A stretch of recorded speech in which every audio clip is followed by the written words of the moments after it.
Ruth, chapter 1.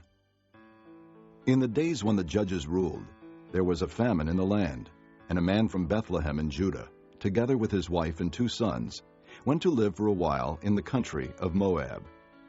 The man's name was Elimelech, his wife's name Naomi, and the names of his 2 sons were Mahlon and Chilion.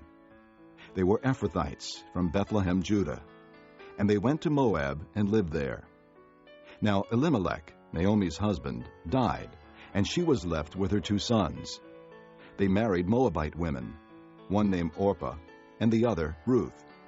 After they had lived there about 10 years, both Mahlon and Chilion also died, and Naomi was left without her 2 sons and her husband.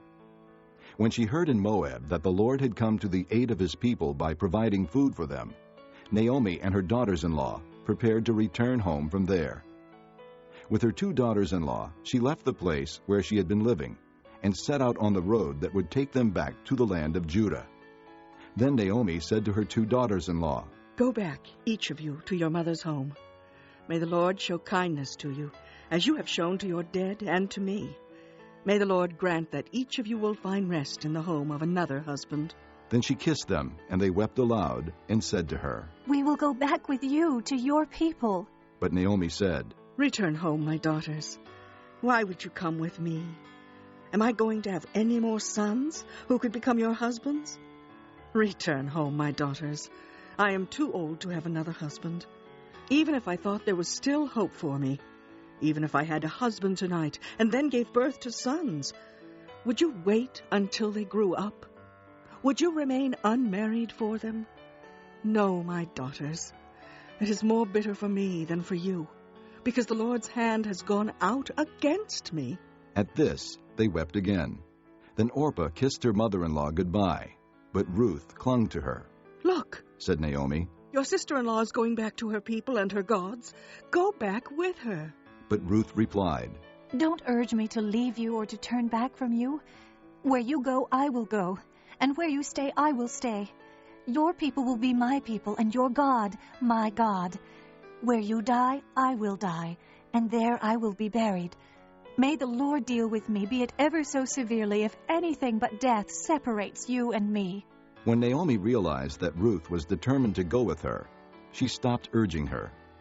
So the 2 women went on until they came to Bethlehem. When they arrived in Bethlehem, the whole town was stirred because of them, and the women exclaimed, "Can this be Naomi?" "Don't call me Naomi," she told them. "Call me Mara, because the Almighty has made my life very bitter. I went away full, but the Lord has brought me back empty. Why call me Naomi? The Lord has afflicted me. The Almighty has brought misfortune upon me."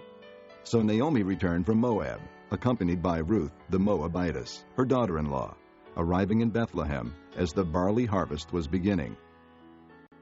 Chapter 2. Now Naomi had a relative on her husband's side from the clan of Elimelech, a man of standing, whose name was Boaz. And Ruth the Moabitess said to Naomi, "Let me go to the fields and pick up the leftover grain behind anyone in whose eyes I find favor." Naomi said to her, "Go ahead, my daughter." So she went out and began to glean in the fields behind the harvesters. As it turned out, she found herself working in a field belonging to Boaz, who was from the clan of Elimelech. Just then Boaz arrived from Bethlehem and greeted the harvesters. "The Lord be with you." "The Lord bless you," they called back. Boaz asked the foreman of his harvesters. "Whose young woman is that?" The foreman replied, "She is the Moabitess, who came back from Moab with Naomi. She said, 'Please let me glean and gather among the sheaves behind the harvesters.' She went into the field and has worked steadily from morning till now, except for a short rest in the shelter." So Boaz said to Ruth, "My daughter, listen to me. Don't go and glean in another field, and don't go away from here.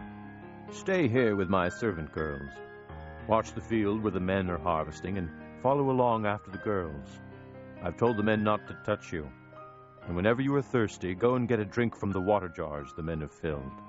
At this she bowed down with her face to the ground.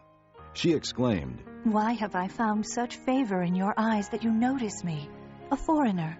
Boaz replied, "I've been told all about what you have done for your mother-in-law since the death of your husband, how you left your father and mother and your homeland and came to live with the people you did not know before. May the Lord repay you for what you have done. May you be richly rewarded by the Lord, the God of Israel, under whose wings you have come to take refuge." May I continue to find favor in your eyes, my lord. She said, You have given me comfort and have spoken kindly to your servant, though I do not have the standing of one of your servant girls. At mealtime, Boaz said to her, "Come over here. Have some bread, and dip it in the wine vinegar."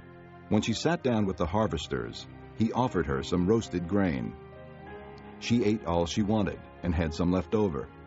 As she got up to glean, Boaz gave orders to his men. Even if she gathers among the sheaves, don't embarrass her. Rather, pull out some stalks for her from the bundles and leave them for her to pick up, and don't rebuke her.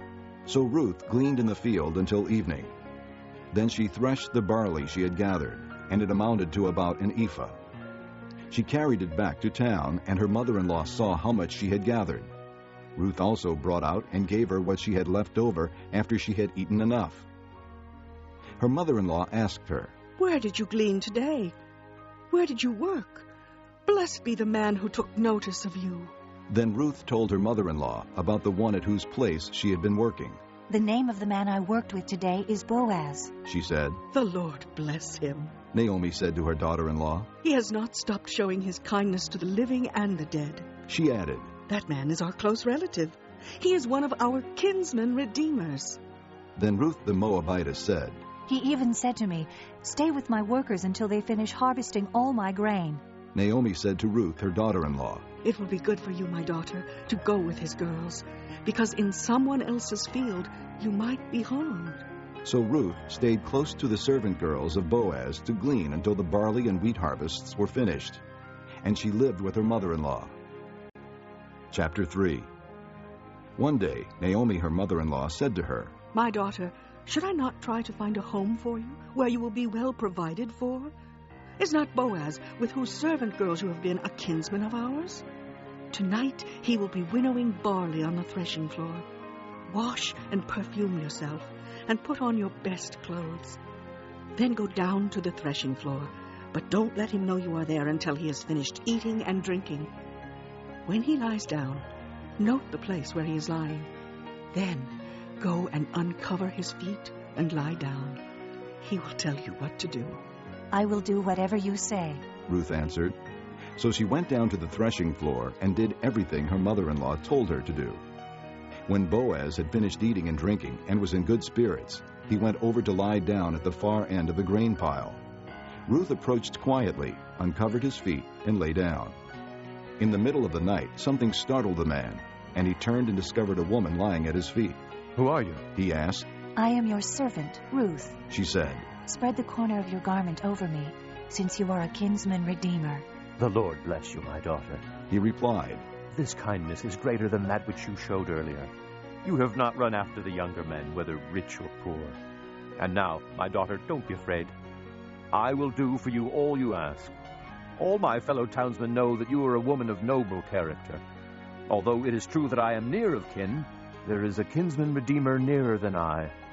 Stay here for the night, and in the morning if he wants to redeem, good, let him redeem. But if he is not willing, as surely as the Lord lives, I will do it. Lie here until morning."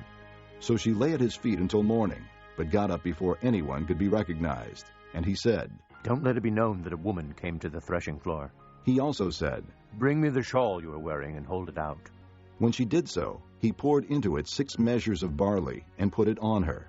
Then he went back to town. When Ruth came to her mother-in-law, Naomi asked, "How did it go, my daughter?" Then she told her everything Boaz had done for her, and added, "He gave me these 6 measures of barley, saying, 'Don't go back to your mother-in-law empty-handed.'" Then Naomi said, "Wait, my daughter, until you find out what happens, for the man will not rest until the matter is settled today." Chapter 4. Meanwhile, Boaz went up to the town gate and sat there. When the kinsman redeemer he had mentioned came along, Boaz said, "Come over here, my friend, and sit down." So he went over and sat down. Boaz took 10 of the elders of the town and said, "Sit here." And they did so. Then he said to the kinsman redeemer, "Naomi, who has come back from Moab, is selling the piece of land that belonged to our brother Elimelech. I thought I should bring the matter to your attention and suggest that you buy it in the presence of these seated here and in the presence of the elders of my people. If you will redeem it, do so. But if you will not, tell me, so I will know. For no one has the right to do it except you, and I am next in line." I will redeem it, he said.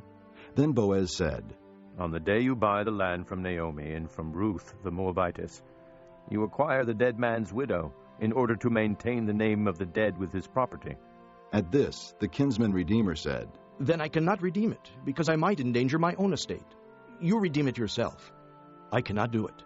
Now in earlier times in Israel, for the redemption and transfer of property to become final, one party took off his sandal and gave it to the other. This was the method of legalizing transactions in Israel.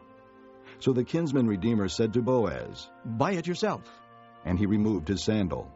Then Boaz announced to the elders and all the people, "Today you are witnesses that I have bought from Naomi all the property of Elimelech, Kilion, and Mahlon. I have also acquired Ruth the Moabitess, Mahlon's widow, as my wife, in order to maintain the name of the dead with his property, so that his name will not disappear from among his family or from the town records. Today you are witnesses." Then the elders and all those at the gate said, "We are witnesses. May the Lord make the woman who is coming into your home like Rachel and Leah, who together built up the house of Israel. May you have standing in Ephrathah and be famous in Bethlehem. Through the offspring the Lord gives you by this young woman, may your family be like that of Perez, whom Tamar bore to Judah." So Boaz took Ruth, and she became his wife. Then he went to her, and the Lord enabled her to conceive, and she gave birth to a son. The women said to Naomi, Praise be to the Lord, who this day has not left you without a kinsman redeemer. May he become famous throughout Israel. He will renew your life and sustain you in your old age. For your daughter-in-law, who loves you and who is better to you than 7 sons, has given him birth.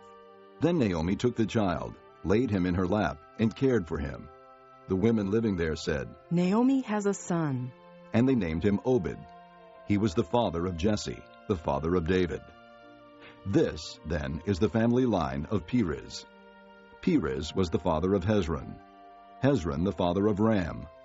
Ram the father of Amminadab. Amminadab the father of Nahshon. Nahshon the father of Salmon. Salmon the father of Boaz. Boaz the father of Obed. Obed the father of Jesse. And Jesse the father of David.